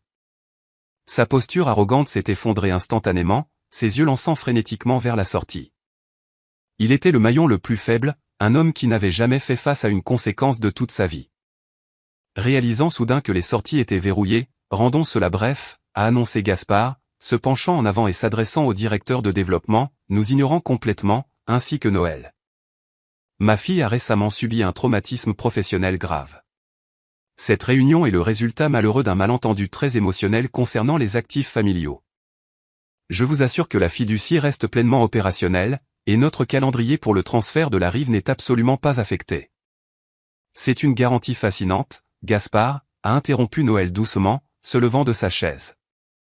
Surtout que vous ne possédez pas réellement l'autorité légale pour transférer un seul brin d'herbe sur cette rive. La mâchoire de Gaspard se serra. Je suis le fiduciaire gestionnaire, a ignoré Noël, dirigeant toute son attention vers les deux promoteurs. C'était la cruauté brillante de la stratégie de Noël. Il n'était pas là pour discuter avec mon père. Il était là pour empoisonner le puits. Noël a fait glisser une série de dossiers agrafés sur la table en marbre vers les promoteurs. Messieurs, avant de transférer des fonds d'acquisition de 9 chiffres à la fiducie de préservation Mercier, je conseille vivement à votre service juridique d'examiner la structure de propriété de la société à responsabilité limitée du bassin de la Rouque. Le directeur principal fronça les sourcils, ouvrant le dossier. Qu'est-ce que vous regardez là? La couleur a disparu des visages des promoteurs. Le directeur principal a fermé le dossier, son expression se durcissant en un masque d'hostilité professionnelle pure. Il a regardé Gaspard non pas comme un partenaire commercial respecté, mais comme un passif grave. Est-ce exact? Gaspard, a demandé le promoteur, sa voix nette et impitoyable. Sommes-nous assis ici à négocier un actif grevé? C'est un problème de restructuration interne, a aboyé Gaspard, son calme se brisant en panique défensive. Cela sera résolu en interne. Nous nous occupons de la signature du bénéficiaire cette semaine. Maxime n'a pas supporté la pression, la pièce se refermait sur lui, et l'instinct de préservation de soi a supplanté toute loyauté familiale qu'il possédait. Il a repoussé sa chaise, levant les mains défensivement. Je n'ai rien à voir avec la gestion de ces comptes, a bredouillé Maxime, sa voix s'élevant de lâcheté. Je ne suis qu'un bénéficiaire passif. Je ne prends pas les décisions administratives. Mes parents gèrent les transferts. Je suis complètement séparé des négociations de vente. J'ai enfin parlé. Ma voix était basse, stable et absolument dénuée de pitié. Es-tu vraiment séparé? Maxime, ai-je demandé. J'ai tendu la main dans mon dossier et j'ai sorti une seule feuille de papier. C'était une copie imprimée de l'email crypté que Delphine avait récupéré. Je l'ai fait glisser sur la surface en marbre jusqu'à ce qu'il s'arrête juste devant lui. Noël, ai-je dit, gardant mes yeux fixés sur le visage terrifié de mon frère. Pourriez-vous s'il vous plaît lire le texte surligné pour la pièce? Noël a pris sa propre copie. Un email envoyé par Maxime Dubois à Gaspard et Charlotte Dubois, daté d'il y a 3 jours. Vous devez verrouiller sa signature avant vendredi. Si elle ne signe pas la renonciation d'ici la fin de la semaine, les investisseurs du développement verront inévitablement la clause d'héritage spécial lors de l'audit final, et toute l'affaire s'effondrera. Un silence suffocant est descendu sur la salle de conférence. Maxime a fixé le papier comme s'il venait de prendre feu. Il a ouvert la bouche pour parler, mais aucun mot n'est sorti. Il venait d'être publiquement exposé comme le principal catalyseur de la tentative d'extorsion. Il venait de jeter ses parents sous le bus, et en retour, Noël venait de passer sur lui avec un train de marchandises. Charlotte a fermé les yeux, un air de défaite profonde et nauséeuse balayant ses traits. Gaspard respirait lourdement, ses mains serrées en poings serrés sur la table. C'est une chasse aux sorcières, a sifflé Gaspard, bien que sa voix manquait de son autorité tonitruante habituelle. Vous déformez la correspondance familiale hors de son contexte. Je suis toujours le fiduciaire, et je contrôle toujours les archives. En fait, une voix mince et grave a interrompu. Tout le monde s'est tourné vers l'extrémité de la table. Harriet Dubois a ajusté ses lunettes à monture métallique. Elle était restée si silencieuse que son intervention soudaine semblait choquante. Elle a ouvert sa mallette en cuir abîmé et en a sorti un lourd registre juridique lourdement gaufré. Vous contrôlez les archives administratives actives, Gaspard, a corrigé Harriet, son ton portant le poids absolu et intransigeant de la loi. Vous ne contrôlez pas les addendas scellés. Gaspard s'est figé. La colère dans ses yeux a été instantanément remplacée par un éclair de terreur authentique et non dilué. Avant que Jeanne Mercier ne décède, a poursuivi Harriet, s'adressant à la pièce en général, elle a confié à mon cabinet un codicile physique scellé concernant la fiducie de préservation Mercier. Ces instructions étaient remarquablement spécifiques. Le codicile devait rester verrouillé dans un coffre bancaire privé, entièrement inaccessible aux fiduciaires gestionnaires. Et quelles sont les conditions pour l'ouvrir, a demandé Noël, jouant son rôle à la perfection. Le sceau ne peut être brisé, a récité Harriet de mémoire, qu'à la présentation de preuves crédibles que les fiduciaires gestionnaires se sont engagés dans une autotransaction, ont détourné ou ont tenté de contraindre ou d'intimider le bénéficiaire spécial désigné. Elle m'a regardé, puis l'enregistreur audio reposant sur la table. Compte tenu des documents présentés ici aujourd'hui et de l'existence d'un enregistrement audio détaillant une tentative de forcer une signature sous de fausses prétextes, je crois que le seuil légal pour briser le sceau a été définitivement atteint. Gaspard n'a pas seulement objecté. Il a paniqué. Il a frappé la table de ses deux mains, se soulevant à moitié de sa chaise. Ce document est invalide, a crié Gaspard, sa voix se brisant de désespoir. Ce codicile a été rédigé il y a des décennies. Il a été légalement annulé avant sa mort. Il n'a aucune validité dans un tribunal moderne. La salle de conférence est devenue morte de silence. Les deux promoteurs ont regardé Gaspard dans un état d'incrédulité totale. Noël a juste souri. Une expression froide et triomphante. Gaspard a réalisé son erreur fatale une seconde trop tard. Il avait parlé trop vite. Si le codicile était vraiment un morceau de papier oublié et insignifiant, il n'aurait eu aucune raison de réagir avec une urgence aussi violente. En criant qu'il était invalide avant même que quiconque ne sache ce qu'il contenait, il venait de confesser publiquement qu'il savait exactement ce que l'enveloppe contenait et qu'il la craignait plus que toute autre chose au monde. Le directeur principal s'est levé, boutonnant sa veste de costume d'un mouvement net et définitif. Nous avons terminé ici, a annoncé le promoteur, son ton plus froid que la glace. Toute cette transaction est gelée. Nous n'allons pas procéder à des acquisitions, des négociations ou des décaissements tant que cette fiducie n'aura pas subi un audit fédéral médico-légal complet et un dégagement de titres. Ne contactez plus nos bureaux. Gaspard, les deux promoteurs ont quitté la pièce, les lourdes portes vitrées se refermant derrière eux, verrouillant effectivement le parachute doré de mes parents. Les millions d'euros qu'ils avaient escroqués et volés pour sécuriser venaient de s'évaporer. Gaspard s'est affaissé sur sa chaise, une coquille vide et vaincu de l'homme qui était entré 30 minutes plus tôt. Charlotte pleurait ouvertement. La réalité de leur humiliation publique s'installait enfin. Maxime était paralysé. Fixant la table en marbre, l'exécution publique était terminée. Mais alors que je regardais les mains tremblantes de mon père, je savais que la guerre n'était pas tout à fait finie. Ils avaient perdu l'affaire de la Rive, mais la véritable source de leur pouvoir, les secrets les plus profonds qu'ils avaient enterrés pour maintenir leur empire, étaient toujours enfermés dans l'obscurité. La réunion s'est terminée dans un silence lourd et suffocant. J'ai emballé mes documents lentement, ne ressentant aucune joie. Seulement une satisfaction mécanique et sombre. La bataille finale n'allait pas se dérouler sous les lumières fluorescentes d'un gratte-ciel d'entreprise. Elle allait se produire demain matin, dans la voûte souterraine où ma famille croyait encore pouvoir contrôler le passé. La salle de conférence était vide, ne laissant que l'odeur rance des ambitions vaincues et du café froid torréfié. Harriet Dubois a emballé sa mallette en cuir avec des mouvements lents et délibérés. Elle s'est tournée vers Noël et moi, sa voix tombant en un murmure conspirateur qui semblait plus fort qu'un cri.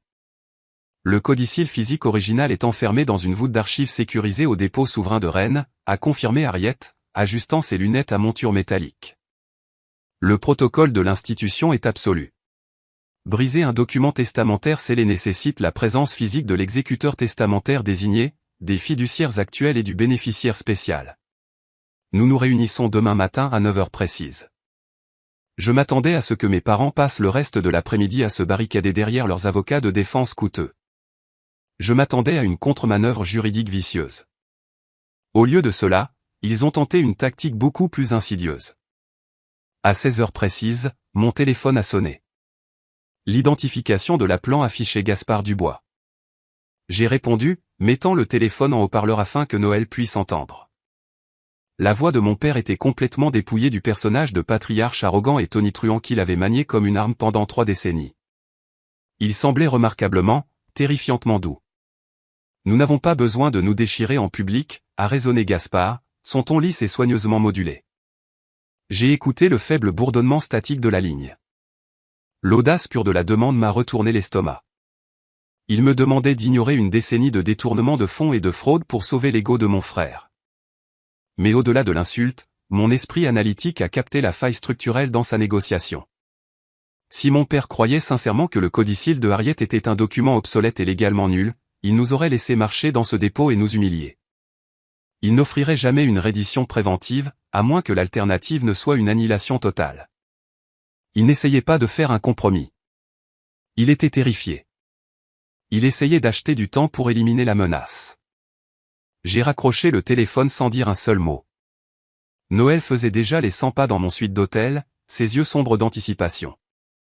Ils vont faire un mouvement physique cette nuit, a prédit Noël, sa voix tendue et urgente. Les gens comme votre père n'acceptent pas la défaite. Ils modifient le champ de bataille. En moins de 2 heures, Noël avait demandé à un juge d'État sympathique. Il avait obtenu une injonction juridique d'urgence, gelant complètement chaque actif, chaque transfert et chaque modification de titre attaché à la fiducie de préservation Mercier pendant les 48 prochaines heures. Mais Noël ne s'est pas arrêté au palais de justice. Il a passé un appel tranquille et non documenté aux responsables de la sécurité du dépôt souverain de Rennes. Il a émis un avertissement strict selon lequel la boîte d'archives de la famille Dubois faisait l'objet d'un litige civil volatile et présentait un risque extrêmement élevé de falsification nocturne non autorisée. L'anticipation a rendu le sommeil absolument impossible. Je me suis assise près de la fenêtre de ma suite, regardant les lampadaires vaciller à travers le couvert épais de chêne à l'extérieur. La ville ressemblait à un prédateur massif, retenant son souffle dans l'obscurité. À 2h30 du matin, mon téléphone a vibré violemment sur la table de nuit. L'identification de l'appelant affichait Delphine Royer. J'ai répondu immédiatement. Aveline, ma cousine a chuchoté frénétiquement, sa voix tremblant si fort que j'avais du mal à la comprendre. Je rentrais d'un quart de travail tardif à l'hôpital. Je viens de passer le district du dépôt au centre-ville. J'ai vu la voiture de ton père. Lui et Maxime étaient garés à un demi-mètre de l'entrée de la banque privée. Ils étaient juste assis là dans le noir, moteur éteint.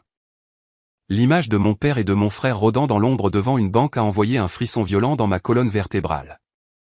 Les grands hommes du bois intouchables, les piliers de la société de Rennes, réduits à rôder dans les rues au milieu de la nuit pour voler la lettre d'une femme morte. Ils étaient prêts à commettre un cambriolage criminel pour m'empêcher de lire les derniers mots de ma grand-mère. L'air matinal était épais, suffocant et lourd de pluie imminente lorsque nous sommes arrivés au dépôt à 9h moins le quart. Le bâtiment était une forteresse imposante de pierres grises, de laiton poli et de verre par balles. Nous nous sommes rassemblés dans le hall caverneux et silencieux. Gaspard et Charlotte sont arrivés quelques minutes plus tard. Maxime marchait à quelques pas derrière eux.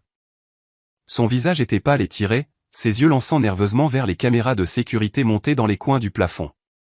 Un homme grand en costume sur mesure s'est approché de notre groupe. Il s'est présenté comme le responsable principal de la voûte. Avant de nous conduire vers l'ascenseur souterrain, il s'est arrêté et a regardé directement mon père avec un regard de pur dédain professionnel. « Monsieur Dubois », a dit le responsable avec douceur, sa voix portant parfaitement à travers le marbre silencieux du hall.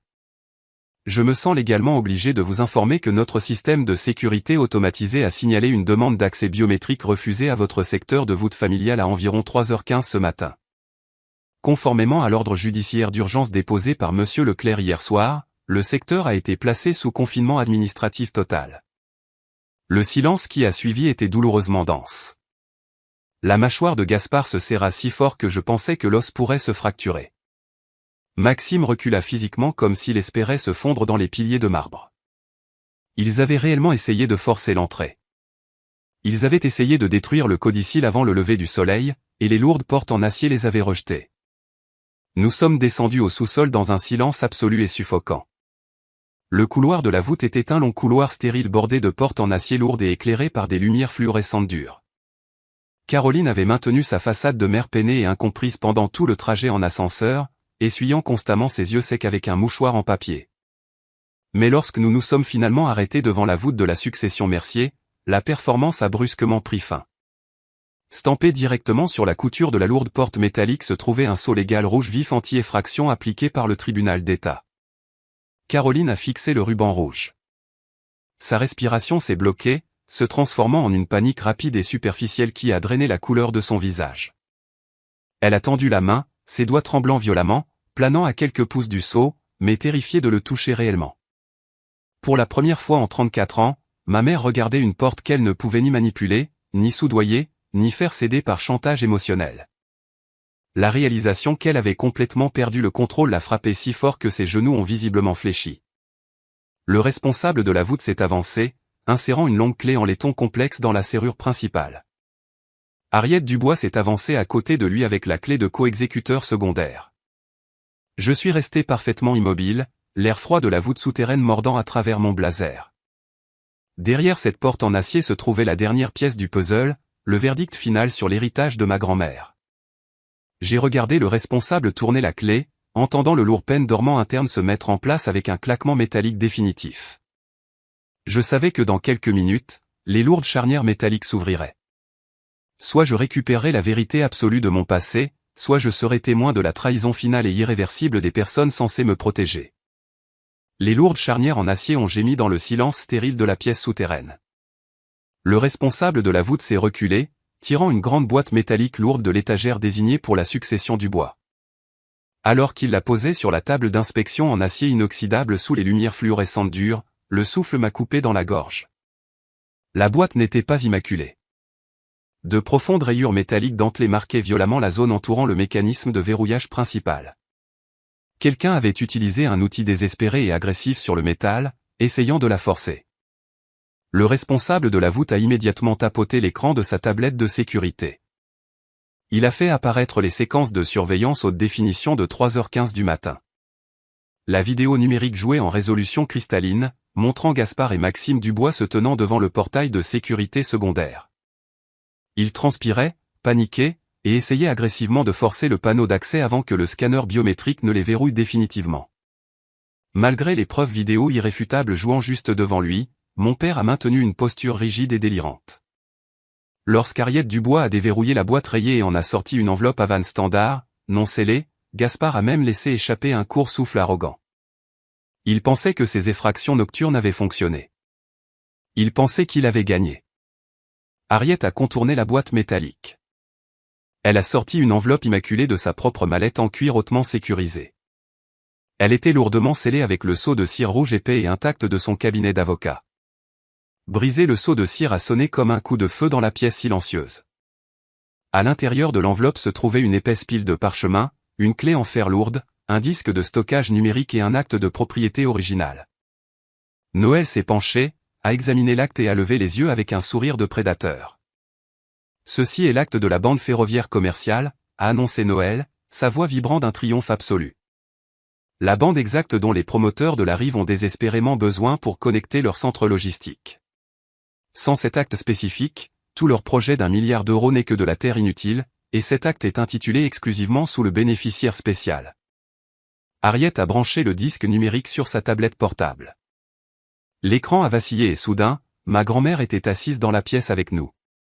La qualité vidéo était ancienne, mais Jeanne Mercier-Dubois regardait directement la caméra avec l'intelligence vive et implacable dont je me souvenais si bien de mon enfance. Gaspard. Charlotte. La voix enregistrée de Jeanne a parlé, dépouillant le silence lourd de la voûte. Si vous entendez ceci, cela signifie que vous avez laissé votre avidité éclipser votre devoir envers cette famille. J'ai toujours su que les propriétés de la rive exploseraient en valeur. Je savais aussi que vous verriez Aveline non pas comme une fille avec qui partager cette prospérité, mais comme un obstacle à éliminer. Jeanne a détaillé la sauvegarde ultime. La clause était en fer. s'il y avait jamais une preuve documentée que les fiduciaires gestionnaires ont tenté de contraindre, d'intimider ou d'escroquer le bénéficiaire spécial de son héritage légitime, leur statut fiduciaire serait immédiatement et définitivement révoqué. Le contrôle total de la fiducie de préservation Mercier, y compris l'acte ferroviaire, me serait immédiatement transféré. Noël s'est avancé pour porter le coup final et létal. Il n'a pas crié. Il a simplement placé les preuves sur la table en acier, pièce par pièce. Il a posé l'enregistreur audio numérique contenant l'extorsion de la salle à manger de la ferme. Il a étalé la copie imprimée de l'email incriminant et paniqué de Maxime. Il a étalé la trace comptable médico-légale de la société à responsabilité limitée du bassin de la Rouque.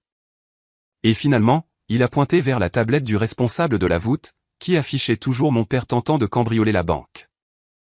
Le seuil légal est définitivement atteint, a déclaré Noël avec une finalité absolue et écrasante. Charlotte s'est complètement effondrée. La matriarche aristocratique Polly s'est dissoute en un instant. Elle est tombée à genoux sur le sol froid en béton, ses mains manucurées agrippant désespérément l'ourlet de ma jupe. Les larmes ont ruiné son maquillage parfait, sa poitrine haletante de sanglots terrifiés. « S'il vous plaît, Aveline » a-t-elle pleuré. Un son pathétique et angoissant qui rebondissait sur les murs en acier. « Ne faites pas ça. Ne détruisez pas notre famille. Nous pouvons arranger ça. Vous avez besoin de nous. S'il vous plaît. » J'ai regardé la femme qui avait passé 34 ans à me faire sentir complètement inadéquate, indigne d'amour et redevable. Je n'ai ressenti aucune chaleur, mais je n'ai pas non plus ressenti de rage. L'emprise émotionnelle qu'elle avait sur moi était entièrement partie. « Je ne détruis pas la famille, maman », ai-je dit, ma voix complètement stable et froide. Cette famille a pris fin il y a bien longtemps. Aujourd'hui, c'est simplement le jour où les papiers ont finalement rattrapé la réalité. L'exécution fut rapide et absolue. Là, dans la voûte, Gaspard et Charlotte ont été officiellement démis de leurs fonctions dans les heures qui ont suivi, en attendant un audit médico-légal fédéral massif. Le financement discrétionnaire de Maxime a été instantanément terminé. Sans l'argent de la fiducie volée pour soutenir son entreprise défaillante, son projet d'hôtel-boutique s'est effondré avant midi. Ses investisseurs privés se sont retirés dès que la nouvelle des actifs gelés a circulé. Chaque transaction passée qu'ils avaient autorisée a été bloquée pour un examen juridique sévère. Pendant qu'Ariette finalisait les documents de transfert, j'ai ouvert la lettre écrite à la main que ma grand-mère avait laissée spécifiquement pour moi. Son écriture cursive était élégante et délibérée. Elle écrivait qu'elle m'avait donné le pouvoir sur la succession non seulement pour protéger le terrain physique, mais pour protéger mon âme. La chose la plus précieuse qu'elle puisse jamais me laisser n'était pas les 20 millions d'euros de la vente de mon entreprise, ou l'acte massif de la rive. C'était le pouvoir absolu et indéniable de ne jamais avoir à s'agenouiller devant des personnes qui ne m'aimaient que lorsqu'elles pouvaient m'utiliser. J'ai pris mes décisions avant même de quitter le bâtiment. Je conserverai la bourse professionnelle Jeanne Mercier, retirant entièrement la société écran frauduleuse et la transformant en une fondation légitime et transparente pour les jeunes entrepreneurs à Rennes. Je restructurerai la fiducie, purgeant chaque trace de l'influence de mes parents. Et j'utiliserai l'acte ferroviaire pour convoquer à nouveau les promoteurs à la table, renégociant l'acquisition de la rive entièrement selon mes propres termes. Pour la toute première fois dans l'histoire de la famille Dubois, absolument personne n'allait parler pour moi. J'ai quitté le dépôt souverain de Rennes avec Noël à mes côtés. Les lourds nuages d'orage oppressants du matin avaient finalement cédé. Le soleil brillant et aveuglant de la Bretagne se déversait sur les marches de pierre blanche de la banque, réchauffant ma peau. J'ai tendu la main dans la poche de mon blazer et j'ai enveloppé mes doigts autour de la lourde clé en fer de ma grand-mère. Il y a seulement 2 jours, je me suis assise dans un bureau en hauteur et j'ai passé un appel téléphonique, prétendant avoir perdu 20 millions d'euros au milieu de la nuit. Mais debout sous la lumière éclatante du soleil, j'ai réalisé la vérité absolue. Je n'avais rien perdu cette nuit-là. J'avais gagné ma voix, récupéré mon passé, et j'avais finalement gagné le droit de m'éloigner complètement des ruines toxiques que d'autres appelaient une famille.